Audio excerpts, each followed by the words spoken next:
देश की सबसे मजबूत नेता, भारत की पहली महिला प्रधानमंत्री, जिनके शासन का लोहा पूरी दुनिया मानती थी। हम बात करने जा रहे हैं इंदिरा गांधी की। इंदिरा गांधी भारत की सबसे प्रभावशाली प्रधानमंत्रियों में से एक। भारत की राजनीति में कुछ नाम ऐसे हैं जिन्हें इतिहास कभी भुला नहीं सकता। इन्हीं में से एक थी इंदिरा गांधी, जिन्हें भारत की पहली और अब तक की एकमात्र महिला प्रधानमंत्री के रूप में जाना जाता है। इंदिरा गांधी का जन्म 19 नवंबर 1917 को इलाहाबाद में हुआ था। वे देश के पहले प्रधानमंत्री जवाहरलाल नेहरू की बेटी थीं।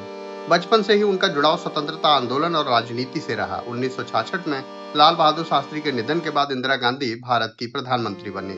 उनके कार्यकाल में भारत ने कई बड़े फैसले देखे।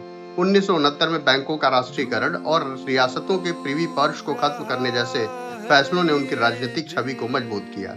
लेकिन इंदिरा गांधी के राजनीतिक जीवन की सबसे बड़ी उपलब्धियों में 1971 का भारत पाकिस्तान युद्ध शामिल है। इस युद्ध के बाद पाकिस्तान से अलग होकर बांग्लादेश का गठन हुआ।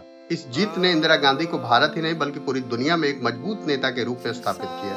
हालांकि उनके कार्यकाल का सबसे विवादित अध्याय था 1975 में लगाया गया आपातकाल। इस दौरान नागरिक स्वतंत्रताओं पर प्रतिबंध लगे, विपक्षी नेताओं की गिरफ्तारियां हुई और प्रेस पर सेंसरशिप लगाई गई। 1977 में कांग्रेस को चुनाव में हार का सामना करना पड़ा, लेकिन 1980 में इंदिरा गांधी फिर सत्ता में लौट आई।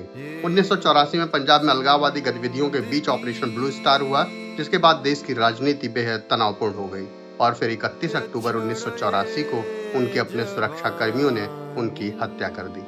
इंदिरा गांधी का जीवन उपलब्धियों और विवादों दोनों से भरा रहा। कोई उन्हें भारत को मजबूत बनाने वाली लौह महिला मानता है, तो कोई उनके फैसले की कड़ी आलोचना करता है। लेकिन एक बात तो तय है, भारत के राजनीतिक इतिहास पर इंदिरा गांधी की छाप बेहद गहरी है और आज उनका नाम भारतीय इतिहास के सबसे प्रभावशाली नेताओं में हमेशा लिया जाता रहता है और आगे भी लिया जाता रहेगा। बाकी इस वीडियो के बारे में आपकी क्या प्रतिक्रिया है, हमें कमेंट बॉक्स में जरूर लिखिएगा। जय हिंद।